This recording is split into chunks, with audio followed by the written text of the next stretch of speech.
Well, hello and welcome, everyone. First, I'd like to thank the library for having me here this evening.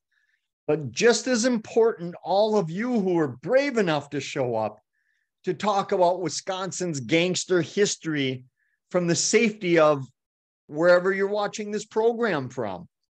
As you heard, my name's Chad Lewis. I'll be your presenter for this program.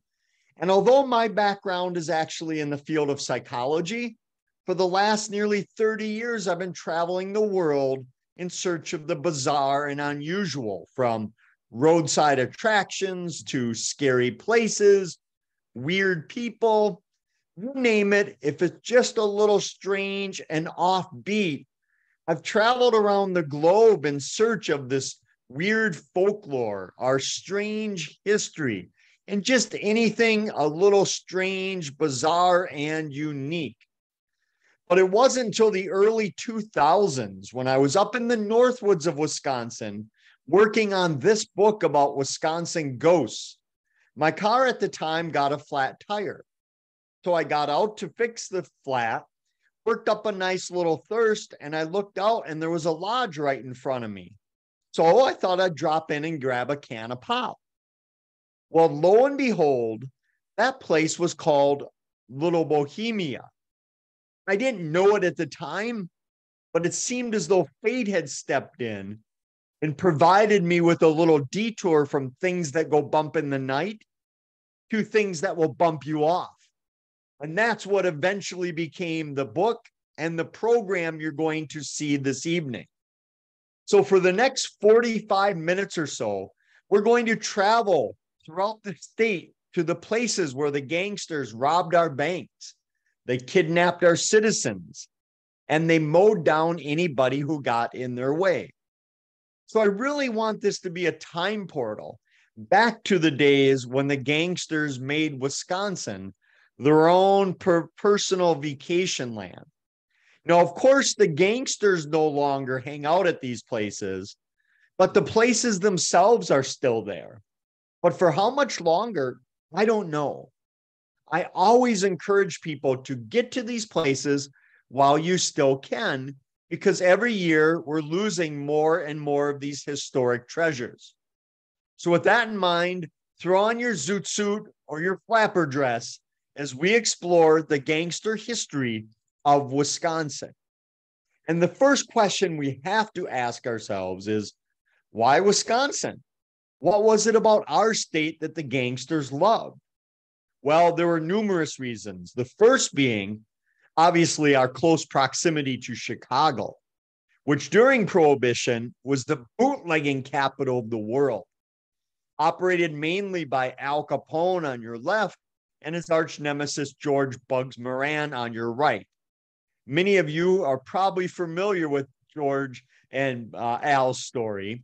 And Al is best known for the St. Valentine's Day Massacre of 1929, when on Valentine's Day, he had a lot of Bugs Moran's men executed in their hangout. He became worldwide infamous for the St. Valentine's Day Massacre. The second reason they loved Wisconsin is that they absolutely adored St. Paul, Minnesota.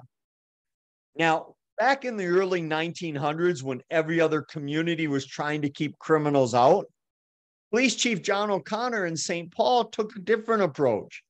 He actually invited the crooks to St. Paul. So if you were a criminal from anywhere in the US, you could go to St. Paul, register with the police, and do whatever the heck you wanted. Prostitution, no problem. Gambling, be our guest. But there was one catch to this agreement. You couldn't do it in the city of St. Paul. If you wanted to head to Wilmer, Minnesota and rob their banks, as you can see they did, you were free to do so, but there'd be no crime inside the saintly city. Therefore, in the 20s and 30s, there were more crooks living in St. Paul than nearly anywhere else in the entire world. In fact, so many crooks were there that noted bank robber Alvin Creepy Karpis once stated that if he was looking for a buddy of his he hadn't seen in a while, he immediately thought of two places, prison or St. Paul. because if his buddy wasn't in one, he was probably in the other one. And the third main reason they loved Wisconsin is the same reason we love Wisconsin, the beautiful Northwoods. When both the literal and figurative heat was too much on them in the South, they'd come up to the seclusion and coolness of the Northwoods. Today, you can't throw a rock without hitting a place that was thought to be tied to Al Capone. Just a few of the places are the old Maribel Caves Hotel in Maribel, Shipwrecked Brew Pub up in Door County, Capone's of Pipe, Manitowoc's Capone. Even this house in Brookfield was said to be owned by Al himself. Don't worry, it's easy to find the house. Just look for Capone Court and you'll find it. Heaven City and on and on and on, places where Al was thought to spend a lot of time. If even half of the legends are true, he spent more time in Wisconsin than he did in the Windy City. But one place we do know Al liked to visit was the aptly named hideout in Couturier near Hayward. This is where Al had a lodge built for himself where he could come up and relax and get away from the stress of Chicago and live in the luxury of the Northwoods. Both Al and his brother Ralph Bottles Capone, they were avid outdoorsmen. They loved to hunt and fish, as did most men of that era. So Al could bring up the guys and relax. But for Al, security was his number one concern, which is why he had the towers built on the property where he would have his men 24 hours a day stationed up there with Tommy guns, watching the entrances and exits of the estate. What that meant is if you showed up to Al's uninvited, you'd probably get a very unwelcome response from those Tommy guns. After Al left, and for decades, this was operated as a tourist destination. You could visit it, the hideout, pay your money and go tour it. And many tour goers at first glance had no idea what this building was used for. But as they got closer, they realized this is where Al did a lot of his negotiating with his competitors. He would bring them up north, throw them in his jail, and if they did not see his way of doing things, it was said that they would end up at the bottom of his private lake where he had spirits flown in from Canada. Unfortunately, the hideout has closed down. It went bankrupt. It's no longer open to the public. What's going to happen to it? I don't know. Hopefully it comes back, allowing us to see where Al spent so much of his time. But without a doubt, the deadliest gangsters to set foot in Wisconsin was that of the Barker-Karpis Gang, made up of Alvin Creepy Karpis, remember prisoner St. Paul, and whatever Barker boys just happened to be out of prison at the time. But before we start talking about the gang, we have to address the legend of the Barker's mother, Ma Barker. Now, many of you are probably familiar with the legend of Ma because it goes something like this: that Ma was this gun-toting mastermind criminal who took her young, innocent boys off on a life of crime, turning them into killers and criminals themselves. Nothing could be further from the truth. We know Ma traveled with her boys. She had to have known they were criminals, but she had no active role in the participation or planning of any of the crimes. We will catch up with Ma a little bit later down in Florida, and you'll see how the legend of Ma began. But where she lacked in her criminal intent, her kids more than made up for it. I have no idea what Karpis was doing running with the Barker boys. Let's just say Karpis was the most intelligent gangster of all time, and the Barkers were not the most intelligent of all time. Maybe that's why they loved one another. But when they came to Wisconsin, trouble seemed to follow them. Now, you might remember this gang for kidnapping William Ham of the Ham's Brewing fortune. It was 1933. They kept him for a $100,000 ransom. quite a sum of money back then. They released him basically unharmed. They had fed him. They even brought him beer. It wasn't hams. They didn't want to torture the poor guy. They let him go. Less than a year later, they took Edward Bremer from the Bremer banking fortune. They kept him for a $200,000 ransom. But they thought kidnapping was beneath them. They were bank robbers. They only did it because it gave them a lot of money to pay off the local police and politicians. That gave them safe houses throughout the Midwest, one of which is still on South Robert Street in St. Paul. They were renting this home out from the landlady next door. They were renting it out as under the guise of being musicians traveling with their senior mother. But the landlady had a son who worked at his speakeasy. And one night it was slow. He happened to be flipping through an old detective magazine when he spotted what appeared to be his neighbors on a wanted poster. He immediately went down to the police station and said, "I'm here to collect the reward. The Barker-Karpis gang's living next to my mother." They put him in a back room, said, "Don't worry, you're going to be a hero. We'll take care of this with one phone call." Unfortunately, they ran into Big Tom Brown, perhaps the most corrupt police officer in Midwest history. But even though he was corrupt, he was a man of his word. He said he'd take care of it with one phone call. And guess who he called? The Barker-Karpis Gang. He said, "The feds are going to raid your place. Get the heck out of there." So that's what they did. Now, they had no idea it was this wanted poster that had done them in. They thought it was Ma's boyfriend, Mr. Dunlop. He was an alcoholic. And when he became intoxicated, he would brag about the exploits of the gang. So they thought even St. Paul was too hot for them now.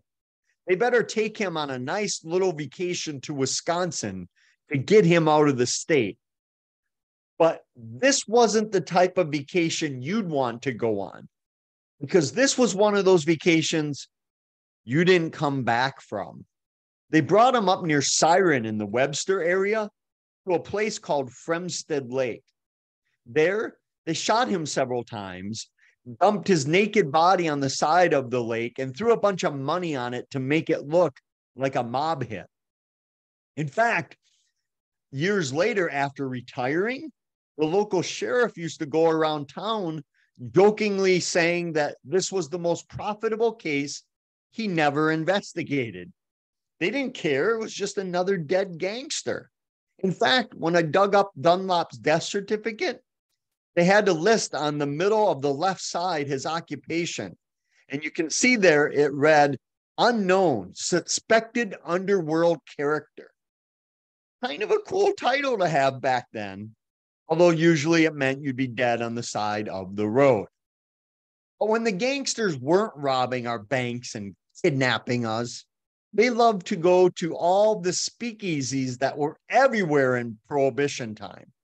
In fact, we had so many speakeasies in Wisconsin that I think during Prohibition, it was more of a suggestion than a law as to what Prohibition meant. And these were places where you could go and illegally drink.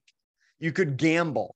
You could mingle with one of the ladies of the night that worked at these places. You could dance the night away.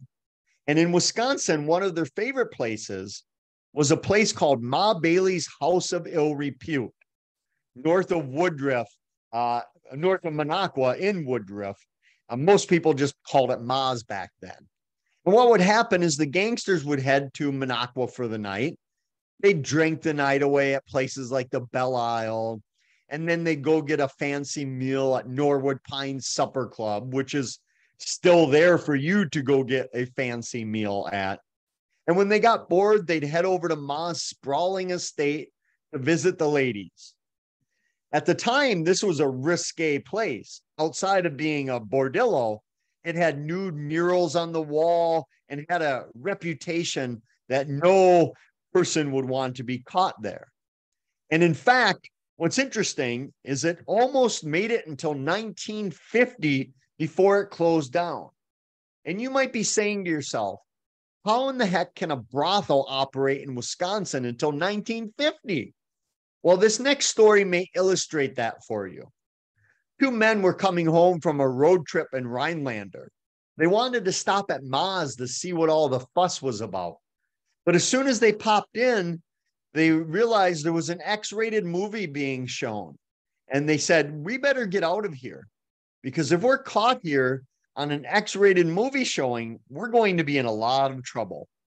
But then the lights came up, they relaxed, had a couple drinks. The reason being is that when the lights came on, they realized the man running the projector was the town judge. Therefore, Ma Bailey's was never shut down because everyone who could shut it down was out at Ma Bailey's. They finally got Ma the same way they got Al Capone. Tax evasion. They didn't care she was running a brothel in the Northwoods. They were upset they weren't getting a piece of that brothel in the Northwoods.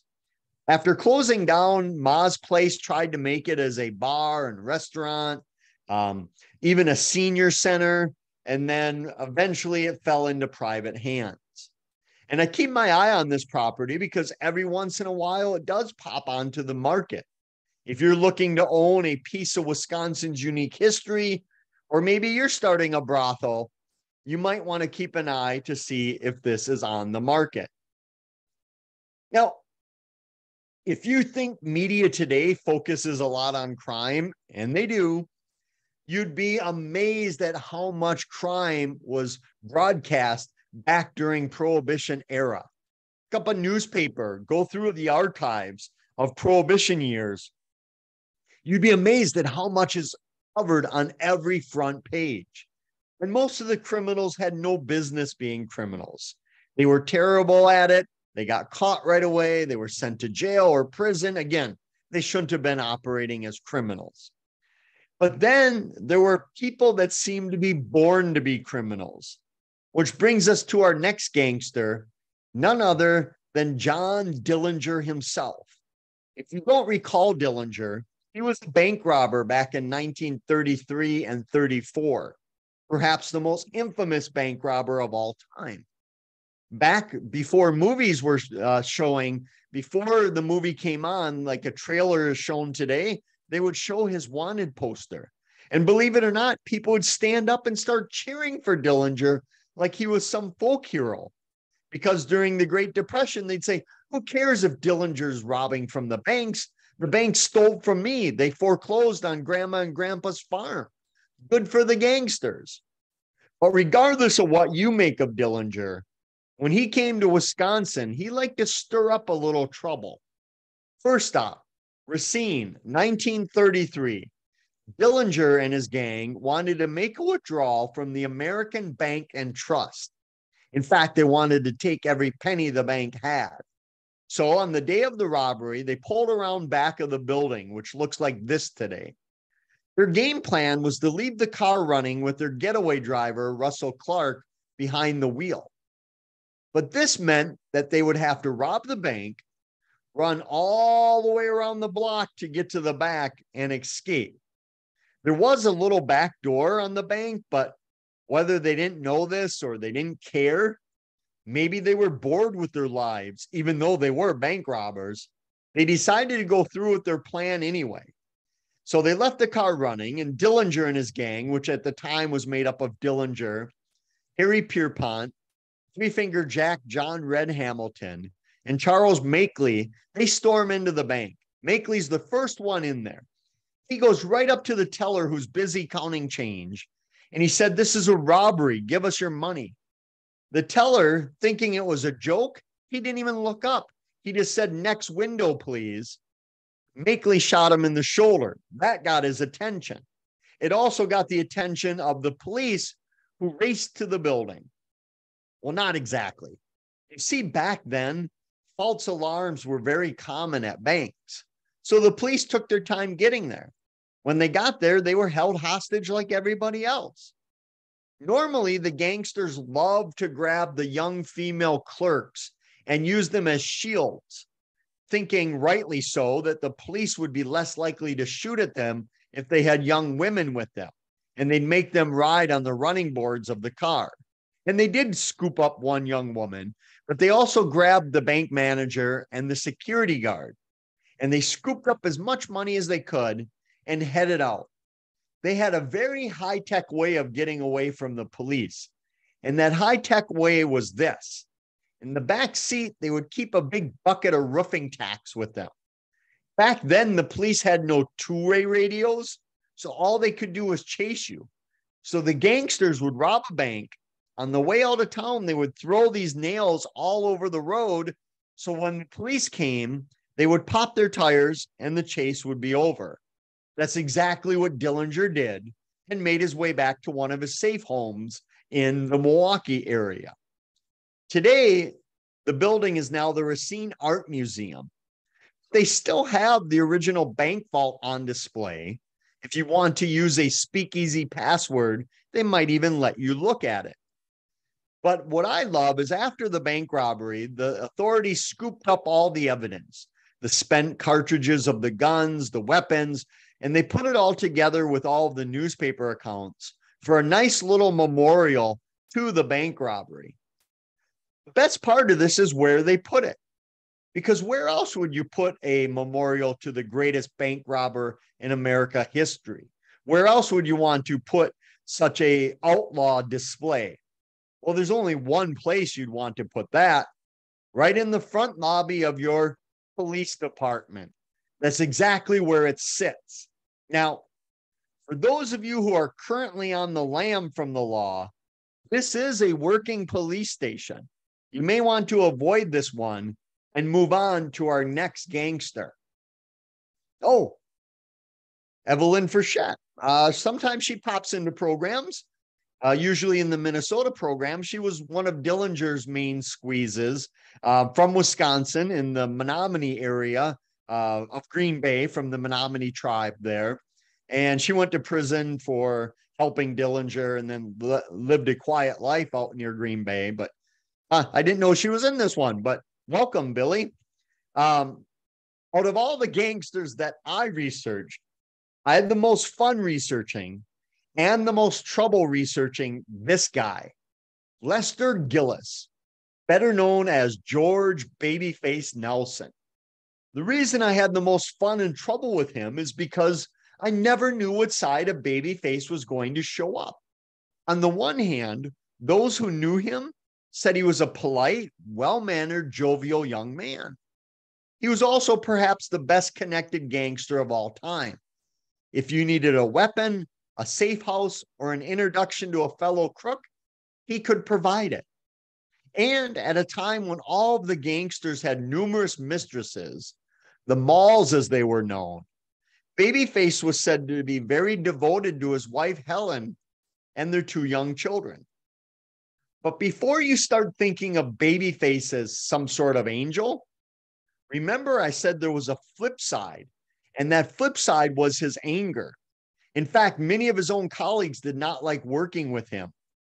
When they used to rob a bank and have to divvy up the loot, they formed a circle and put him in the middle to let him hand out the money.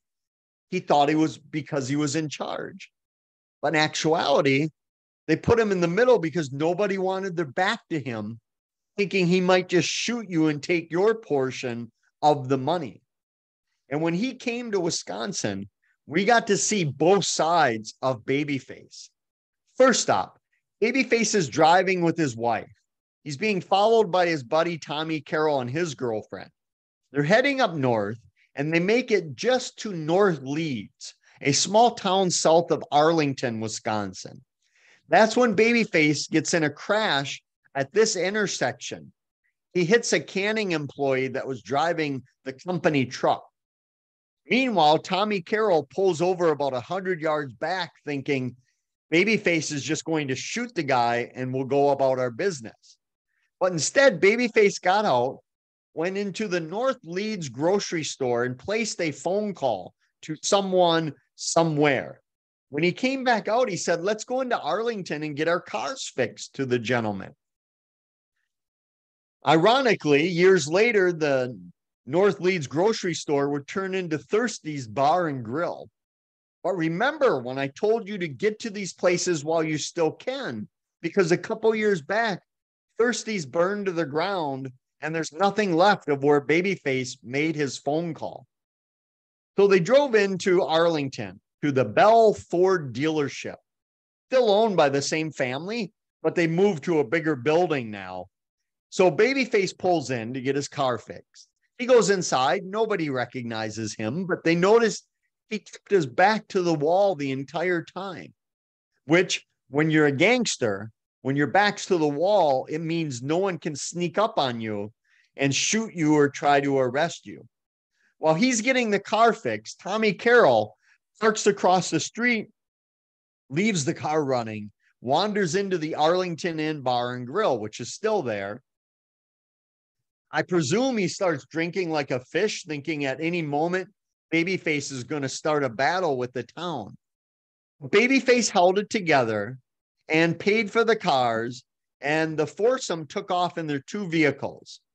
And Babyface made it up to Portage when his new car that was fixed broke down right out in front of a garage owned by A.R. Slinger. Ironically, again, today, that garage is now a liquor store. The owner told me that the footprint remains the same, that instead of having spirits on display, there would have been automobiles inside. Babyface left his car and said he'd be back to pick it up. He never would. The FBI would come and get it. Meanwhile, Babyface and his wife just hopped in with Tommy Carroll and his girlfriend, and they all headed up north to Manitoush Waters, Little Bohemia, where my car got that flat tire. It was April of 1934, which meant it was the off season, completely dead up there. It wasn't filled with Chicago tourists like it is today. So the owners were very excited when a group of men pulled up wanting to rent the place for the entire weekend. Money was no object. In fact, the owner said the men were throwing around money as though they had just robbed a bank. But that should have been their first clue. But again, they needed the business. They were excited. And that excitement soon turned to fear when they noticed who walked through the front door. Because in 1934, these were the last people you'd want at your establishment. A who's who of gangsters. Top left, John Dillinger. Top right, Babyface Nelson. Bottom right, Tommy Carroll. Bottom middle, Three Finger Jack, John Red Hamilton. And on your bottom left, Homer Van Meter. Deadly, deadly men. If the FBI could capture these men, they could throw away the most wanted list. Of course, they had the softer side with them, the malls. And in the beginning, the owners were excited. The men were buying all the rounds. They were tipping really well. They were telling amazing stories. The only thing that bothered the owners is that all the men seemed to have a large lump on the side of their jackets. But don't worry, they'd soon find out what those lumps were, because they made the mistake of smuggling out information that Dillinger was in the Northwoods. They finally gave word down to the Chicago FBI division, which was operated by Melvin Purvis. He flew into Rhinelander with his team and drove to Voss's Birchwood Lodge, just south of Little Bohemia, waiting for the St. Paul people to make their way for reinforcements. As they were about to figure out how to attack Little Bohemia, they got word that instead of leaving the next morning as planned, Dillinger was about to leave at any moment. He had an uncanny knack of knowing when things weren't quite right. So they raced to Little Bohemia, got there a little after 9 p.m. They were going to wait for Dillinger to come out and shoot him or capture him. But instead, 3 local men who had been eating and drinking there that night went out to their car to go home. The feds panicked. They thought it was Dillinger. They shot up that vehicle, killing one of the men, injuring the other 2. Well, now chaos erupted at Little Bohemia. Babyface, who had been staying in the side cabin instead of the main cabin because nobody wanted him there, could have easily snuck out into the woods undetected. Instead, he came out guns blazing, and then he ran into the woods. We will catch up with him in just a moment. because him shooting back gave Dillinger and his men enough time to avoid all of the bullets that were being shot into the building. It also gave them enough time to escape. And they had a very elaborate escape plan. And this escape plan was this. They simply crawled out the back window. The federal authorities, while trying to capture the most elusive men in the world, simply had no idea there was a ravine down by the lake where the gangsters could run and not be captured or seen. Tommy Carroll simply hitchhiked his way right back to St. Paul and was in a speakeasy later that night. Dillinger took off running with Three Finger Jack and Homer Van Meter. At gunpoint, they were able to get a ride, and they wanted to make their way back to St. Paul. But because every radio station in America was broadcasting stories of Babyface shooting up the north, they knew it would be too hot to go through the north. So they went through the southern town of Hastings, Minnesota. And when they passed over this amazing spiral bridge, police saw that their plates were stolen. But again, all they could do was chase them, which they did. For 20 miles, they had a rolling gun battle with the Dillinger gang. Homer Van Meter eventually swerved the car off the road and got away. Not long later, the police would find their abandoned vehicle. Judging by the amount of blood photographed here, they believed whoever was sitting in the front seat would probably die from their gunfight wound. And they were right. Three Finger Jack did, in fact, die from that gunfight. But they didn't know that. They wouldn't find his body for another year. They thought he was still alive. Back at Little Bohemia, Babyface should have had the easy escape, but he had the hardest. He was able to grab a car, stole it, and drove it for a while, and it broke down. So he saw a group of people listening to the radio about the shootout. So he approached them, trying to buy a car or to steal one from them. As he was walking up, another vehicle with an FBI agent and some local sheriff's deputies pulled up to recruit men to go fight at Little Bohemia. They had no idea who was a local and who wasn't. Babyface walked up to their car and started blasting them. Allegedly, he said, "I know you're wearing vests, so I'm going to give it to you both high and low." He then kicked them out of their car and drove off. Later that night, the FBI agent did die from his gunfight with Babyface, and one of the deputies spent the next several weeks in the hospital, and fortunately, he did survive. Babyface drove that car for a while, and then it broke down on him. So he said, forget it. In the middle of the pitch black darkness, he walked through the woods for over 20 miles until he reached the peninsula near Lac de Flambeau. There, he encountered Ollie Catfish and his family in a small little cabin. He stayed with them for a couple nights and then made his way back to Chicago. Right across the peninsula is Dillman's Lodge, right across the lake from the peninsula. It's a resort in the Northwoods. Sometime in the late 1930s or early 1940s, Dillman's doesn't know exactly when, they bought that cabin, hauled it over on sleigh on the ice, and put it as cabin number 5 that you can still rent out to this very day. They kept the back room where Babyface slept almost identical, but they have upgraded the rest of it pretty nice. So when you stay there, you'll feel like you're in the 1930s, but you won't have to worry about anybody shooting at you while you're there. Back at Little Bohemia, the feds thought they had captured everyone. So when they shot tear gas in hours later, they were amazed to find that the only people coming out were the employees in the malls. Everyone else was gone. Dillinger and his guys left behind all their artifacts, their weapons, their clothing, much to the credit of Little Bohemia.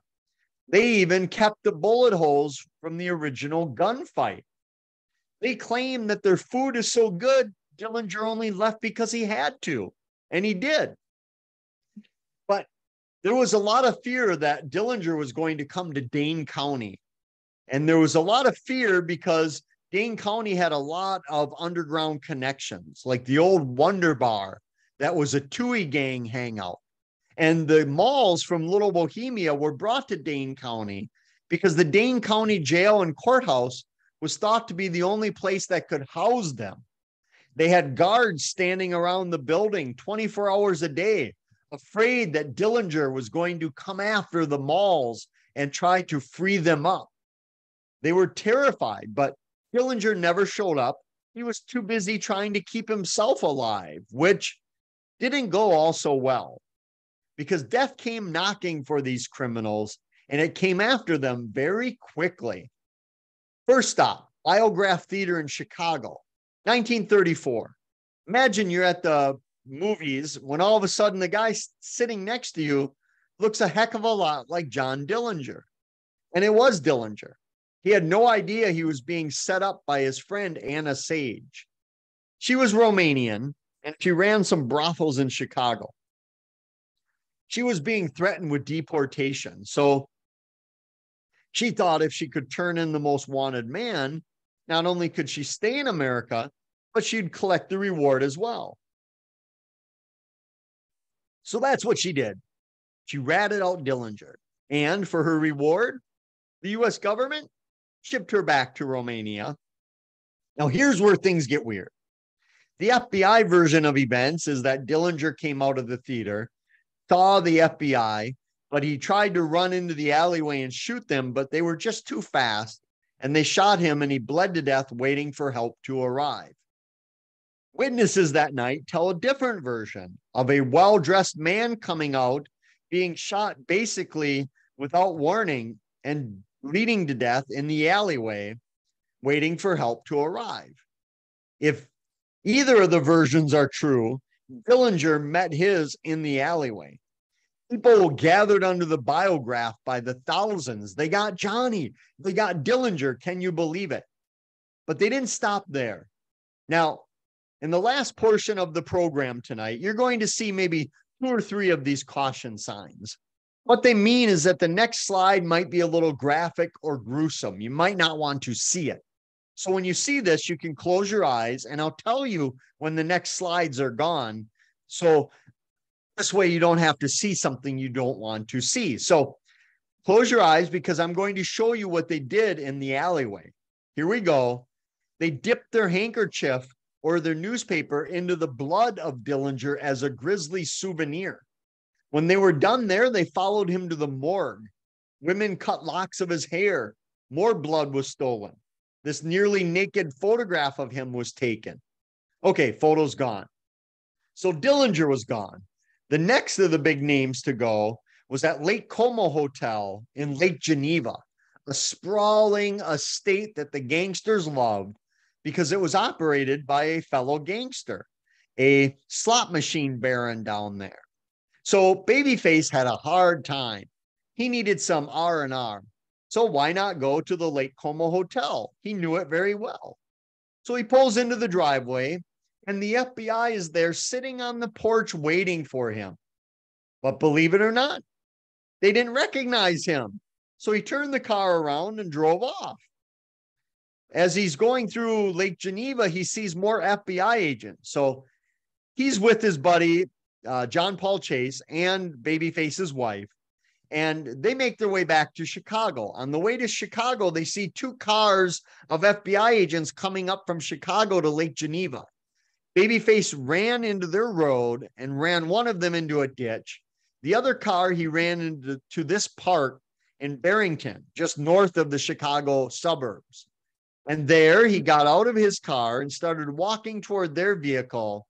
He's shooting them. They're shooting him. By the time he gets to their vehicle, he has blood oozing out of all sorts of bullet holes. But he realizes they're in no condition to fire back, so he drives off in their vehicle. When they found his abandoned vehicle, you can see all the bullet holes of the damage. Unfortunately, both of the FBI agents in that car, they would die from their gunfight with Babyface. They have a wonderful memorial for them in Barrington where the shootout occurred. The next day, Babyface was found dead on the side of the road as well. I'm going to show you his morgue photo. If you'd rather not see it, close your eyes. Here's Babyface dead, about 25 years of age. Okay, that photo's gone. The last of the big names to go was that of Ma and Fred Barker. They were renting a home in Florida in January of 35. The neighbors had no idea who they were, but they thought they were the best neighbors you could have. They would give rides in their fancy automobiles and give kids coins and candy. But the FBI found out they were there. Now, according to their version, they knocked on the door. And when Ma answered, they asked her to surrender peacefully. Her reply was said to be, "Let's see what Freddie and his guns have to say about surrendering." Meanwhile, in reality, they found out they were there and they opened fire on them. Researchers believe that in the first couple minutes, both of the Barkers were dead from the gunfight. But for the next several hours, every time the wind blew a curtain or a screen door, the government would shoot up the place. It went on so long, neighbors started putting out lawn chairs like it was some reality TV program. Eventually, after no gunfire coming from inside the house for several hours, the government finally garnered the courage to force the Barkers' hired maintenance man in to see what was going on. And that's when they found Ma dead. She was unarmed, a senior with mild at best intelligence. And they thought to themselves, perhaps the general public would not like us going around shooting unarmed seniors. So they concocted the story that she was public enemy number one. Once it spread, those who knew Ma told the media that they laughed, saying, "That woman couldn't plan breakfast, much less a bank robbery." But that's how the legend of Ma began. Caution, I'm going to show you Ma and Fred's morgue photo. If you'd rather not see it, here we go. Close your eyes. Here are their bullet-riddled bodies in the morgue. Okay, photo's gone. Once the neighbors found out that they were gangsters, they still loved them. In fact, they named their local watering hole Ma Barker's Hideaway, where you can go and do some shots or take some shots if you so choose. But the gangster era outside of them dying came to an end for three main reasons. One, the repeal of prohibition. Bootleggers making millions of dollars a year evaporated overnight. Two, the FBI got much better at fighting these criminals. When most agents started out, they were college graduates who had never fired a weapon in their entire lives. But they got much better very quickly at protecting us from these criminals. And the most important reason was because of us. When people were robbing banks, nobody seemed to care. When they were bootlegging, they cared even less. It wasn't until they started kidnapping us and shooting us that we turned them in for the outrageous sums of money being offered for their capture. So, what do we make of these men and women? Were they folk heroes, sinners, or saints, or something in between? That's where I leave it up to you to come to your own conclusion. But regardless of what you make of these men and women, I think what should be celebrated is the history in which they operated. Not only did they change the history and laws throughout the United States, they did so in Wisconsin as well. And they really were the A-list celebrities of their day. So I think that's what should be celebrated more so than the characters themselves. And with that, I wanted to save the last 10 minutes or so that we have for any questions, comments, or stories that any of you might have. If you want more information, my website, Chad Lewis Research, has more than you could ever want or need. But I hope your adventure doesn't end here at the program. Grab one of my books, go on your own adventure of Wisconsin. And when you do, I think you'll discover we live in one heck of a weird state. And I mean that in a good way. You're going to see things you've never seen. You'll meet some odd characters. And along the way, you might just discover that the strangest thing out there is often yourself. But you may want to heed the advice of these next travelers, because in Wisconsin, who knows what could happen. So with that, I'm going to open it up. If you have questions or comments, throw them in the chat room or unmute yourself, and I'll take all of your stories, your questions, your folklore. And again, I want to thank the library for putting this together. It's great. You can come to one of these at no cost. You can check out a wealth of information from the library, a real treasure for the community. So if you like programs like this, let them know so you get more of these. If you didn't like tonight's program, let them know so you get fewer. But anyway, either way, they put a lot of work into getting me here. And to help show my appreciation, if you're looking to get any of my books on my website, just type in the coupon code library. You'll save 20% just because the library is so amazing. So I'm going to stop sharing my screen and open it up for any questions or stories. Otherwise, you let me off the hook way too easy. Thanks, Chad. We did have a question earlier about your books, but I'll go ahead and share the your website so they can get a list of all your books and all that. So do we have any questions? So this is great. Just to give you an idea how big of celebrities these guys were, down in Chicago during Prohibition, they would set up a little booth and they would sell tourists a little manila envelope and for a nickel or a dime, and it would be stamped rare Dillinger photo. And the tourists would eat it up, and they'd go and buy it, and they'd open it, and there'd be nothing in there. And they'd go back to the clerk, and they'd say, hey, this one's empty. And the clerk would say, well, Dillinger must have got away from you too, which I thought was brilliant advertising. So, yeah, that just shows, people from all over the world would buy American newspapers to keep abreast of the news of what the gangsters were doing. Because back then, news would percolate. These stories would accumulate over the months. It's not like today where today's main headline is gone tomorrow. They would stay so people could actually follow these and they would gain notoriety. So another question from the chat is, who was your favorite gangster?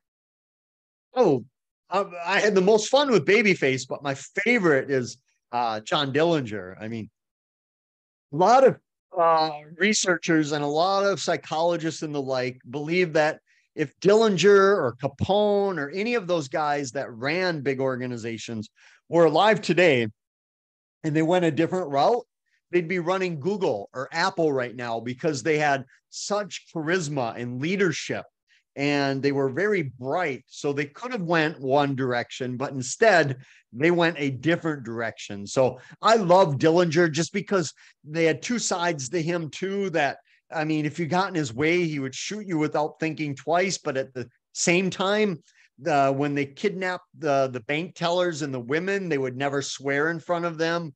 They would give them their jackets to stay warm, give them money to get back into town when they dropped them off, because the gangsters were very aware of the public perception about them because they needed people to hide them and not call the police every time they saw them. So if they had a reputation of abusing hostages and the like, that wouldn't work. Of course, they would still shoot you on the way out if you tried stopping them. So there was a limit to their kindness. And for me, that was the hardest part of going to these places, that, you go there and sit down at Little Bohemia and you think, Babyface was right here. Dillinger was here. They were drinking the same beers that are served today, the Hams, the Schlitz. And, for me, I thought, well, it wouldn't be that cool if I was the one they were shooting at back then. So that was kind of difficult balancing act of not looking at this through rose-colored glasses. Start talking, everybody. Hello. Hi. Hi. Concerning the men that were shot at Little Bohemia, they were actually members of the Civilian Conservation Corps camp that was just a couple miles from there at the bend of the Manitowish River. And my dad was there. He knew those three men that were shot. And he knew the one that was killed, as he called him Buzzy. And my dad actually rode in that car. And well, what a great family history. And I've talked to several people who had a grandpa or a dad or a great uncle that all were in the CCC up there. And they all, knew each other because there wasn't a lot to do.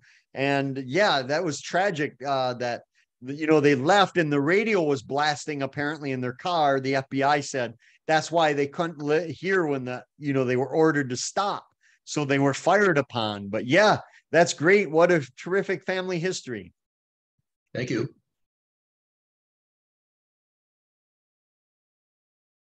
Anything else while we're still here? And again, this is just the tip of the iceberg. Imagine how many non-big name gangsters were operating in Wisconsin and throughout the Midwest. And I've often heard from people who say, grandpa or grandma ran into Al Capone in, 1935 or whatever, when Al was in Alcatraz. So it couldn't have been Al, but it might have been somebody that worked for him. And he often, along with all the gangsters, bought property in fake names or relatives' names because they knew the government eventually would come after them.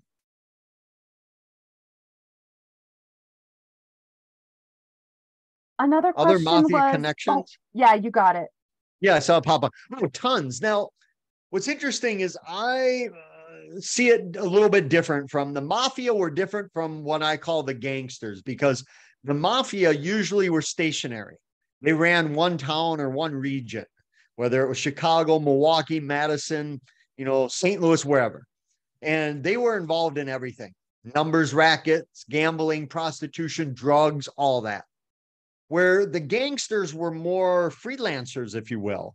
They usually just robbed banks, and they would go all over the country robbing banks. And they didn't care about any of the other stuff. They were more of a for the adventure of it. So quite a bit different in my eyes as well. And there's been several books written about mafia in Wisconsin, more organized crime, where these gangsters were anything but organized. If they weren't paying off all the police and politicians, they probably would have been caught a lot sooner.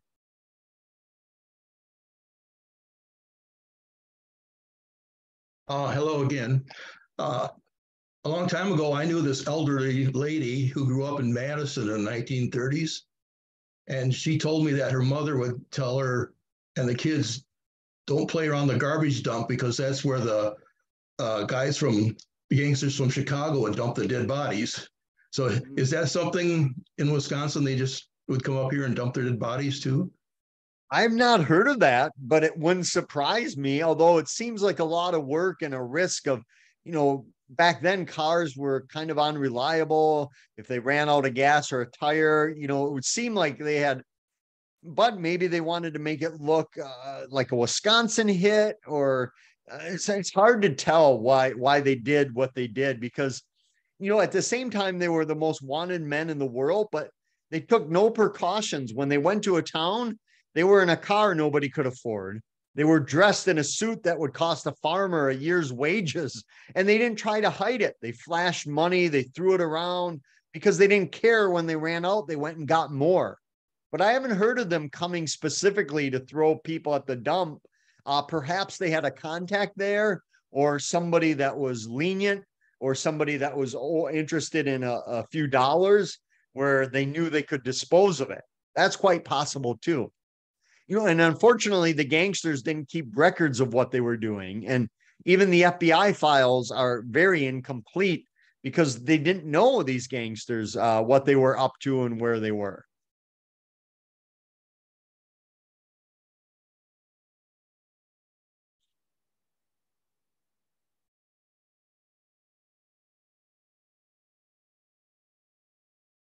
Okay, I'm going to go ahead and stop the recording.